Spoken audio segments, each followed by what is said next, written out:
Hello students, good morning.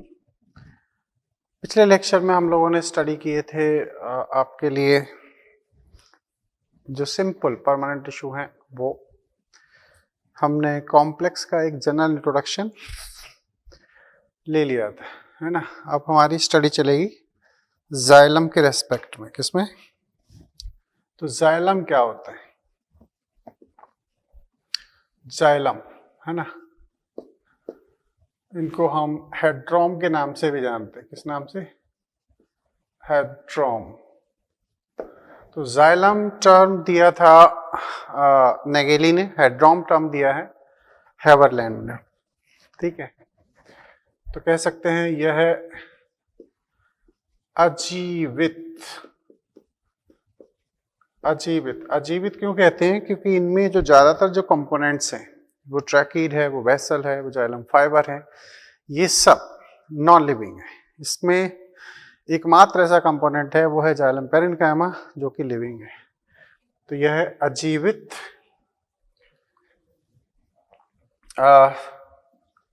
संवहनीय ऊतक हैं, क्योंकि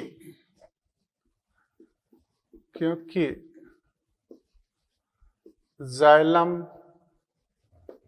पेरेन्काइमा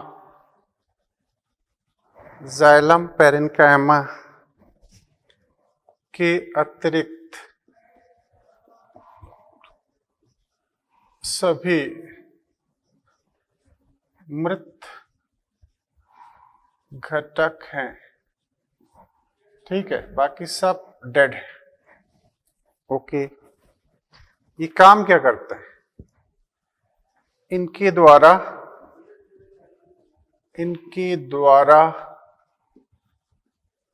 जल व खनिज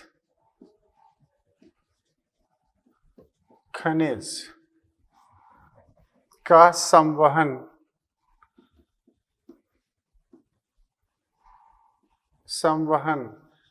यूनिडायरेक्शनल, एक दिशीय, यानी कि जड़ों से लेंगे पानी को और पत्तियों तक ले जाएंगे। एक दिशीय, एक काफी जगह शब्द यूज हुआ है, होता है। ठीक है, अब चूंकि इनमें लिग्निन आदि सब्सटेंस होते हैं तो इसे हम सैफरनिन से अभिरंजित कर सकते हैं। जाइलम को सैफरानिन से अभिरंजित करते हैं। इसे हम सैफरानिन से अभिरंजित कर सकते हैं। क्लियर? अच्छा, इसका जो हेड्रोम शब्द है वो उसके लिए क्या खास बात है? तो कहा जाता है कि हेड्रोम शब्द जाइलम के उन घटकों को के लिए यूज करते हैं जो संवहन की प्रक्रिया में भाग लेते हैं। तो कह सकते हैं हेड्रोम शब्द जाइलम के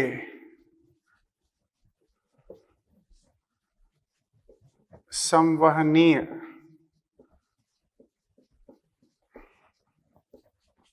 घटकों के लिए उपयोग करते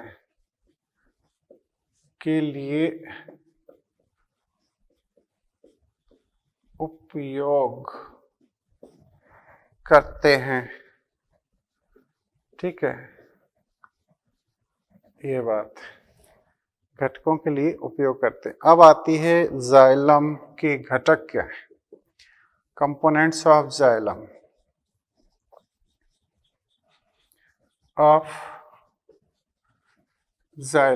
जाइलम के घटक हैं। सबसे पहला ट्रैकीड, ये हम टेबल में भी आपको बता चुके हैं। तो सबसे पहला है वाहिनिका। ठीक है, मीन्स ट्रैकीड।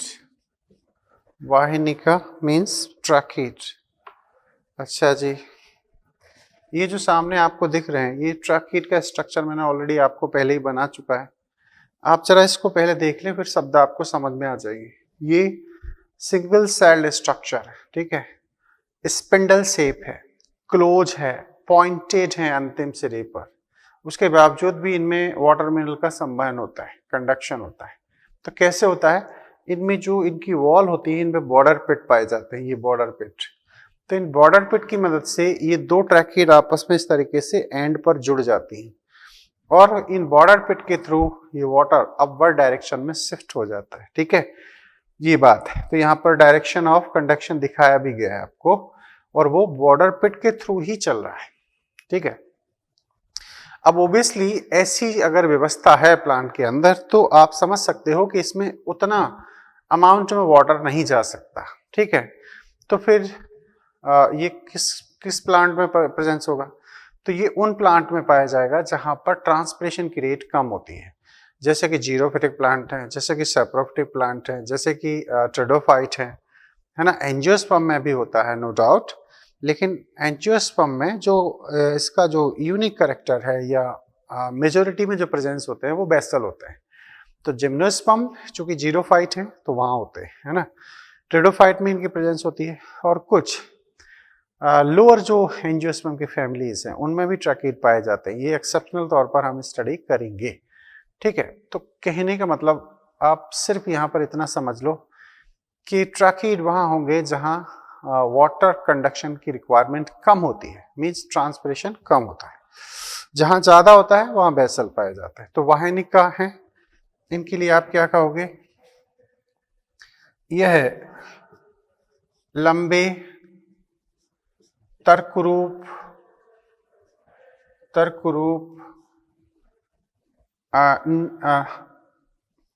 बंद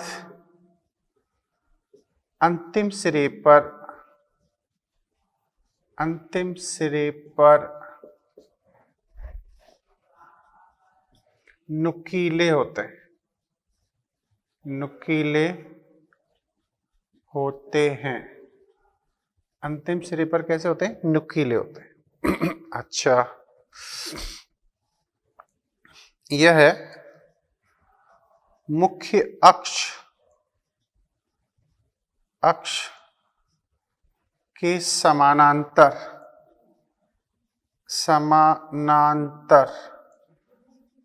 एक दूसरे पर व्यवस्थित होते हैं, मतलब एक के ऊपर एक, इस तरीके से। जैसे प्लांट का एक्सेस ये है तो इनकी लोकेशन इस तरीके से होगी, इस समानांतर एक दूसरे के ऊपर व्यवस्थित होते हैं, दूसरे के ऊपर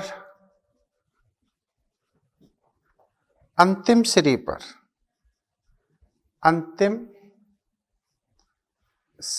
पर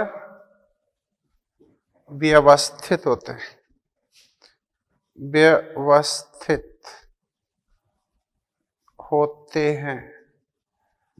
ठीक है, ऐसे। जिम्नोस्पर्म में मुख्य रूप से संवहन का कार्य करते हैं।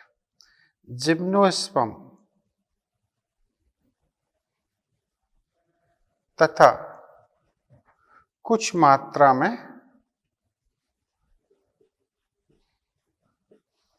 एंजियोस्पर्म में भी पाए जाते हैं।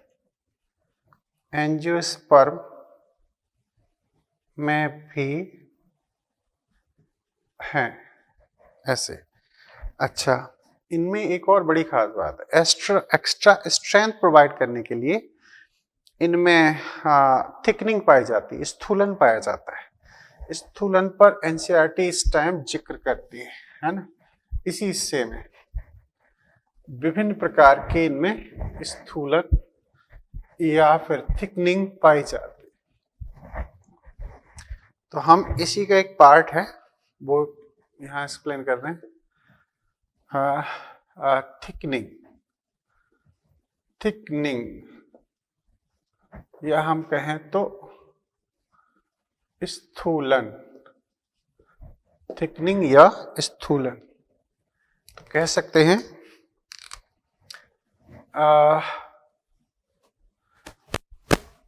सेकेंडरी सेल वॉल की आंतरिक सतह पर आंतरिक सतह पर अतिरिक्त लिग्निन का जमाव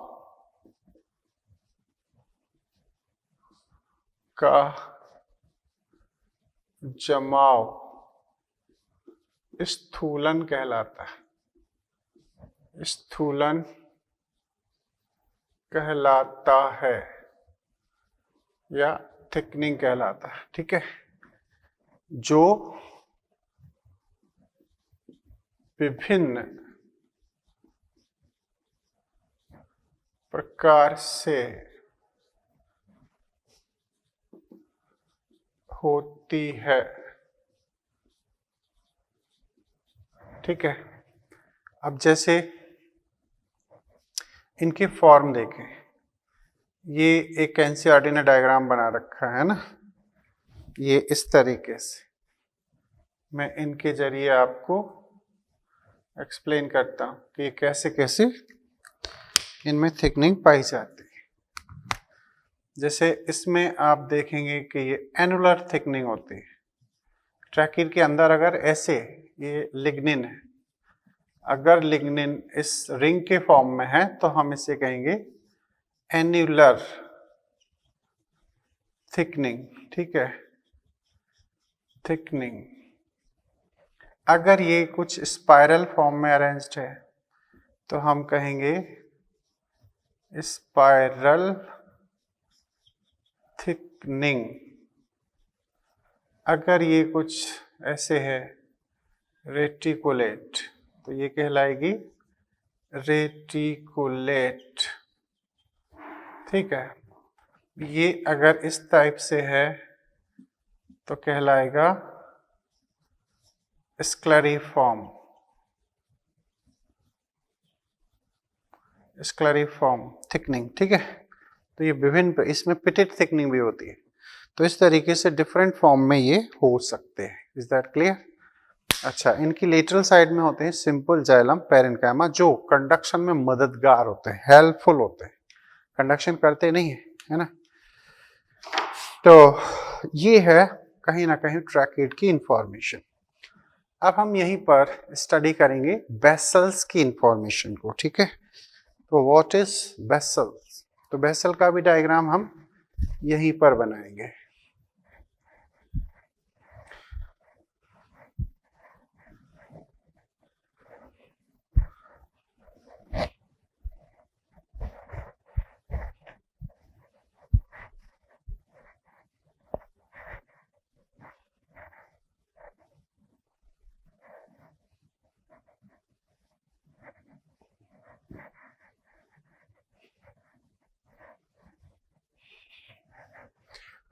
वेसल,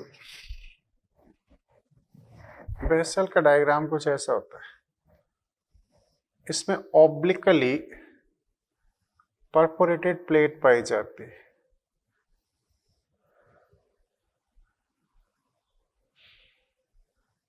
ऐसे ऐसे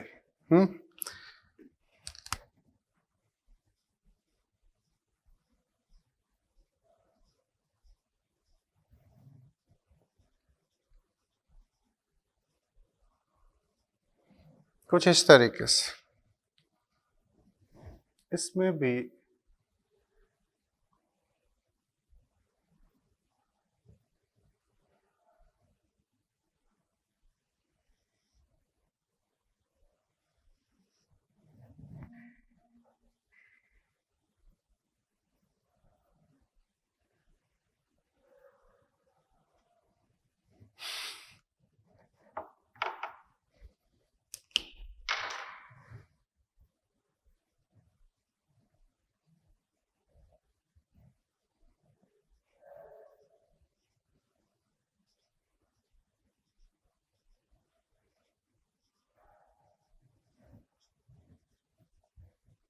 ऐसे। अब इसमें जो डायरेक्शन है कंडक्शन ऑफ वाटर, इसमें से इस तरीके से ये ऐसे, है ना। और दूसरा एज इट इज, इसमें भी आपका ये simple xylem parenchyma presence.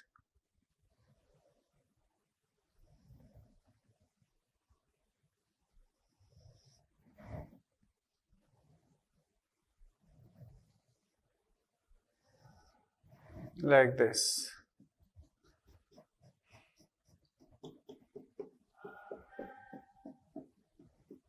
ऐसे ये simple xylem parenchyma presents towards the lateral side. This is basal. They are simple xylem parenchyma. ठीक. This is direction of conduction. ये है पोर. ठीक. This is lumen. This is border pit. इसमें भी होंगे ना border pit. ये कौन है? Perforated plate. परफोरेटेड प्लेट है. तो इस तरीके से ये आपकी वेसल की स्ट्रक्चर है. Structure of vessel. Structure of vessel. Clear? ऐसे.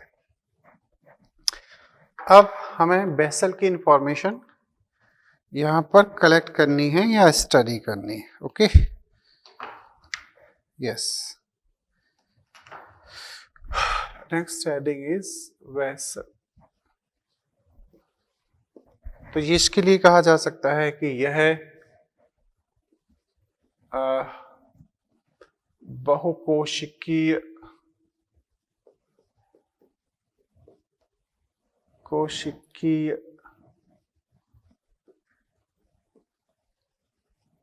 नलिकानुमा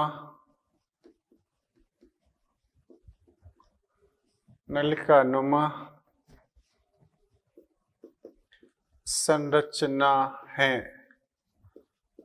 ठीक है. प्रत्येक कोशिका के अंतिम सिरे पर छिद्र युक्त परत होती है.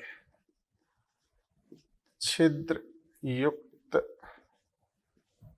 परत है ना, जो संवहन के लिए मार्ग प्रदान करती है. जो संवहन के लिए मार्ग देता है. अब यहाँ एक और बात है, इसे हम सिंपल परफोरेटेड प्लेट कहते हैं. ये प्लेट दूसरे टाइप की भी हो सकती है, ये ऐसी भी हो सकती है. इसमें भी अलग अलग परफोरेटेड एरिया हो सकते हैं. तो ये होती है कंपाउंड परफोरेटेड प्लेट. ऐसे ये ऐसी भी हो सकती है ना. ये सिंपल है, ये कंपाउंड है. अच्छा. एंजियोस्पर्म में वेसल का होना विशिष्ट लक्षण माना गया है. वेसल की उपस्थिति एंजियोस्पर्म का विशिष्ट लक्षण माना जाता है. विशिष्ट लक्षण माना जाता है. ठीक है. ये अच्छा. परिपक्व अवस्था में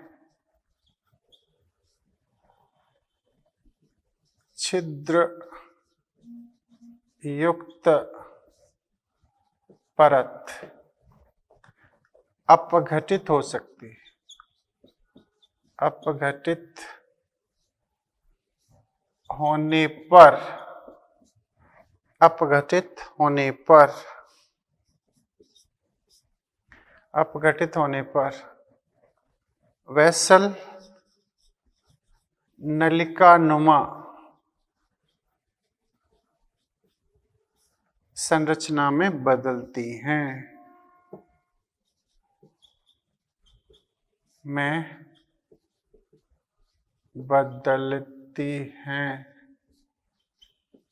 ठीक है, ऐसे नलिकानुमा संरचना में बदलते हैं। ओके, तो ये अब यहाँ पर ये डेड तो हैं, दोनों हैं। अब सीधी बात याद रखना कि वेसल वहां पाई जाएंगी जहां संवहन की रिक्वायरमेंट ज्यादा होती है। ये मतलब ये कि प्लांट ज्यादा से ज्यादा ट्रांसप्रेशन कर रहा है तो ज्यादा से ज्यादा रसारोहण होगा, ज्यादा से ज्यादा एब्जॉर्प्शन होगा, मीन्स ज्यादा से ज्यादा पानी को ट्रांसपोर्ट करने के लिए इन्हें वेसल की रिक्वायरमेंट होगी। अब यहाँ पर होते हैं एक्सेप्शन। क्या मैं आपको एक्सेप्शन यहाँ पढ़ाना चाहूँगा जो काफ़ी इम्पोर्टेंट माने गए हैं इस कैटेगरी में या श्रेणी में। ठीक है, तो वो वेसल के एक्सेप्शन है।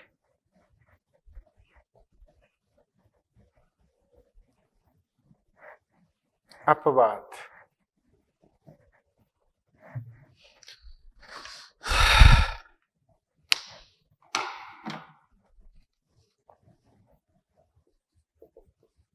अपवाद, एक्सेप्शन।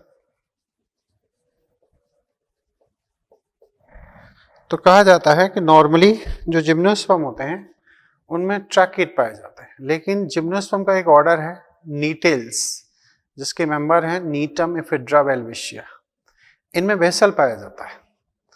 और इसके आधार पर यह भी समझा जाता है कि जिम्नोस्पर्म से ही एंजियोस्पर्म का ओरिजिन हुआ है। ठीक है, तो कह सकते हैं जिम्नोस्पर्म में ट्रैकिड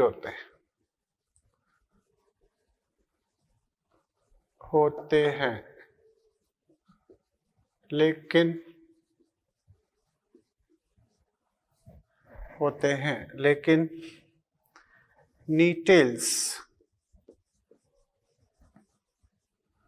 ऑर्डर के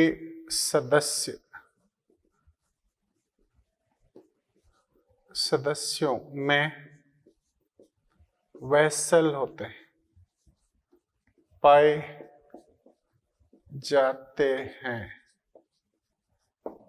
जैसे Gnetum Ephedra and Welwitschia. Gnetum Ephedra Welwitschia. इसके बाद में एंजियोस्पर्म के रेस्पेक्ट में भी एक एक्सेप्शन है।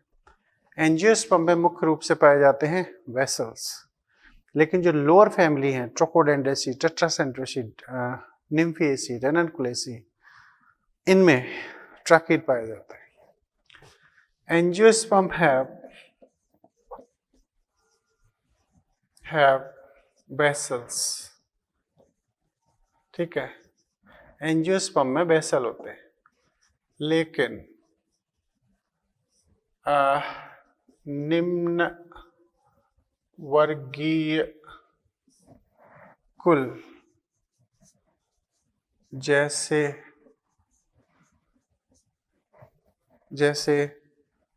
ट्रोकोडेंड्रेसी,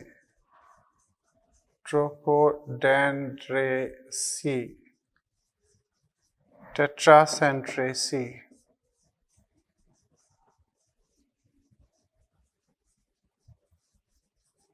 निम्फिएसी, रेननकुलेसी,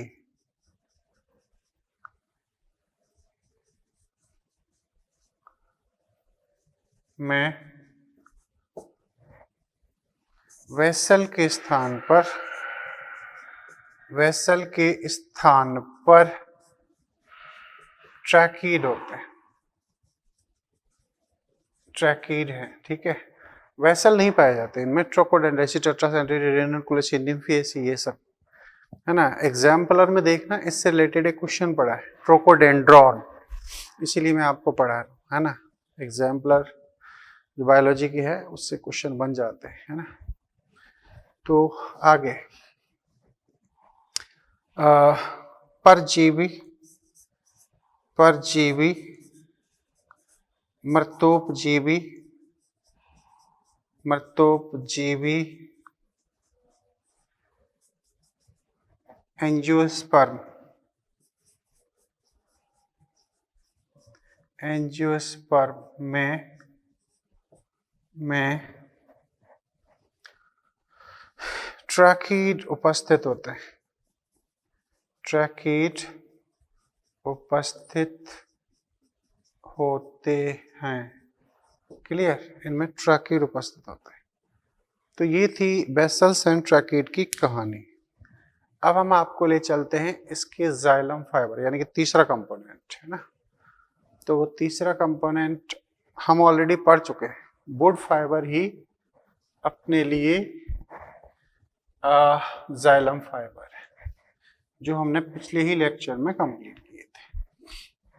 the third point is xylem fibre.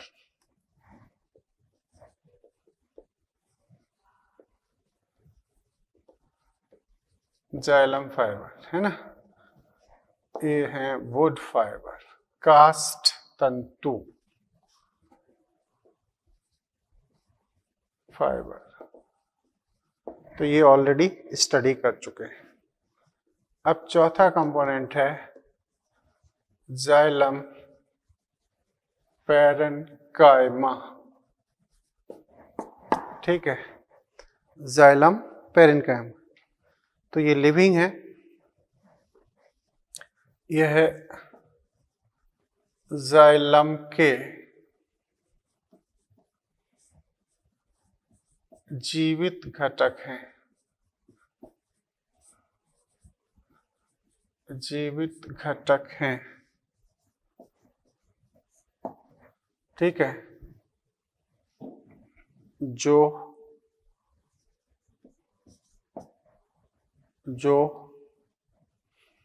दो प्रकार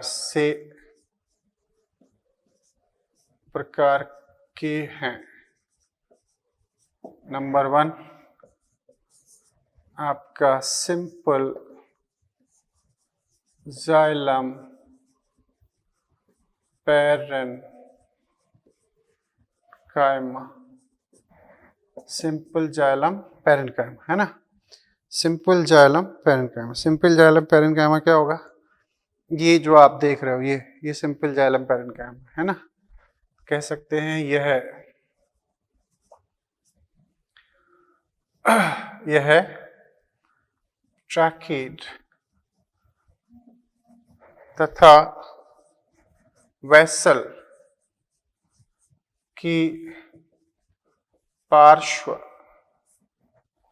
दिशा में रहकर भोजन संग्रह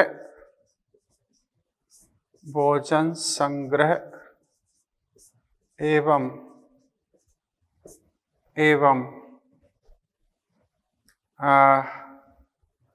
जल खनिज स्थानांतरण में सहायक होते हैं।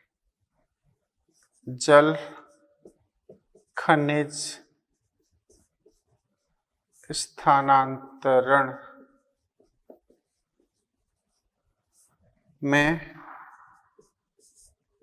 सहायक, ठीक है। ये अब है दूसरा इसका पार्ट, वो है रे जाइलम पैरेन्काइमा, ठीक है। ये क्या होते हैं, लंबे होते हैं, यह है लंबे मृदुतक हैं, लंबे मृदुतक हैं, जो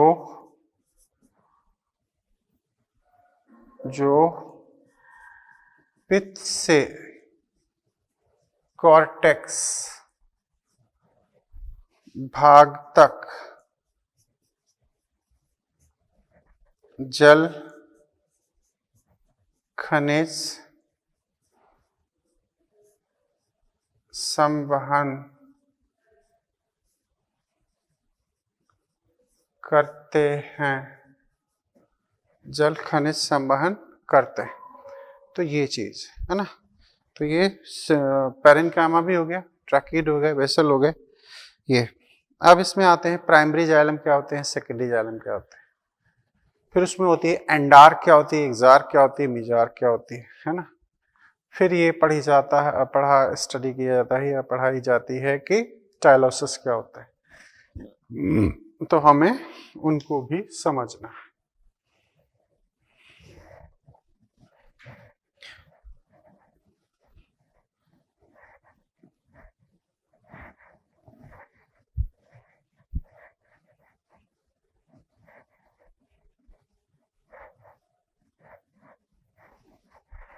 क्या अब पढ़ना है हमें प्राइमरी जाइलम। प्राइमरी जाइलम, ठीक है। इन्हें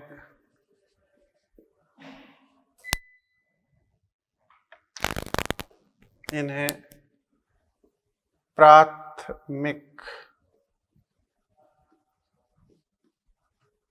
विभज्योतक बनाता है, ठीक है। जबकि द्वितीयक जाइलम को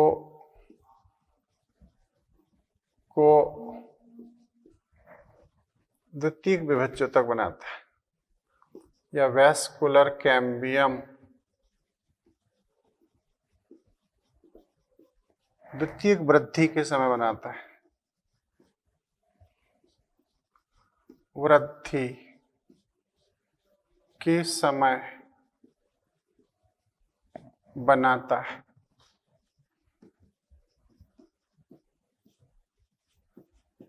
द्वितीयक वृद्धि के समय बनाता है, ठीक है। अच्छा, प्राथमिक जाइलम में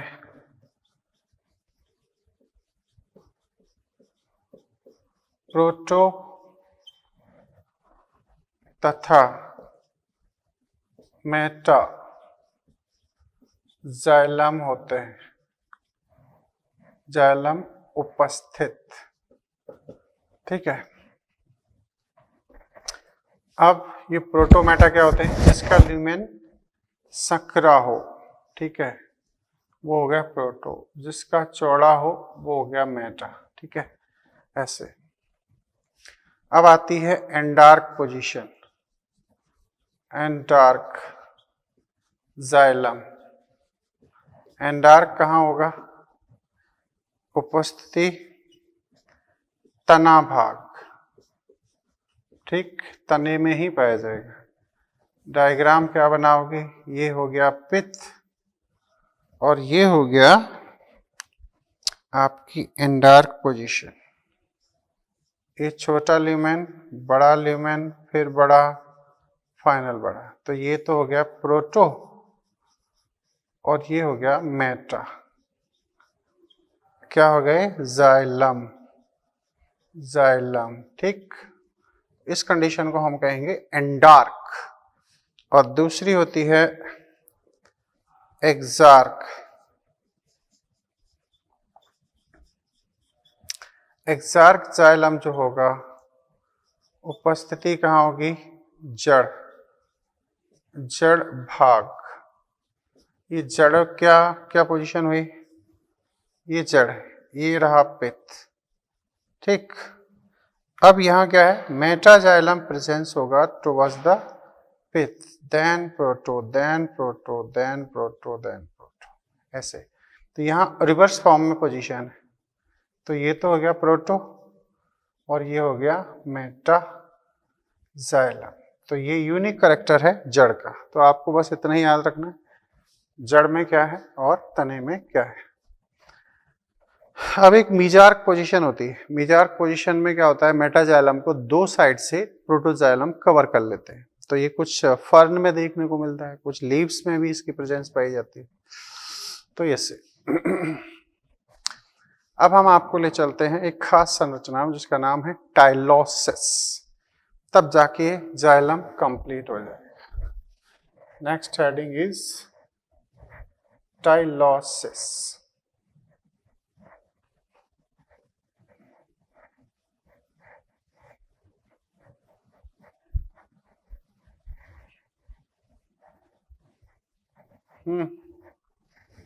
Next heading is टाइलोसिस।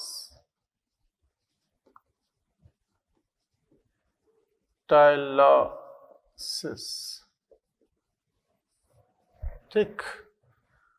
अब यहां इसी डायग्राम को ध्यान से देखो, ये है, ठीक है। अब यहां क्या होता है, कुछ बलून लाइक स्ट्रक्चर इसके जरिए बना दिए जाते हैं। ये बॉर्डर पिट है। अब इस बॉर्डर पिट में से सिंपल जाइलम पैरेन्काइमा ऐसे शिफ्ट होता है, ऐसे ये। तो ये है सिंपल जाइलम पैरेन्काइमा। ये ल्यूमेन है। ल्यूमेन में कुछ बलून लाइक स्ट्रक्चर बन जाते हैं। ये बलून लाइक स्ट्रक्चर ही कहलाते हैं टाइलोसिस। टाइलोसिस, क्लियर, ये कहलाता है। और ये है ल्यूमेन ऑफ वेसल, क्लियर। ये चीज तो कहा जाता है वाहिका के ल्यूमेन भाग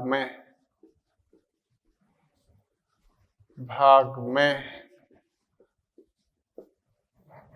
सिंपल जाइलम पैरेन्काइमा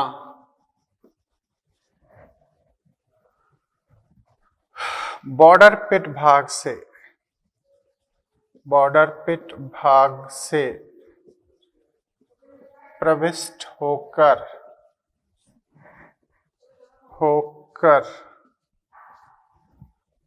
गुब्बारे नुमा संरचना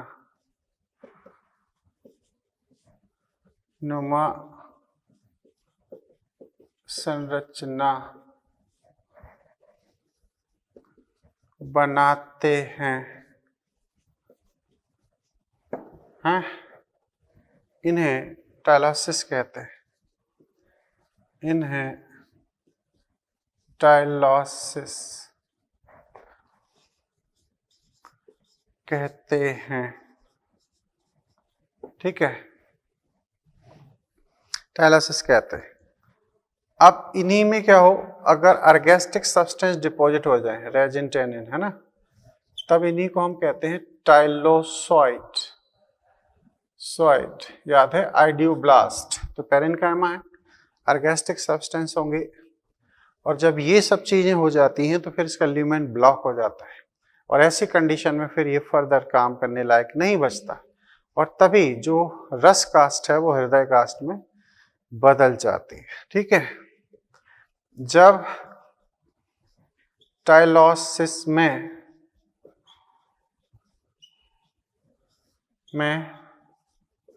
रेजिन टेनिन आदि संग्रहित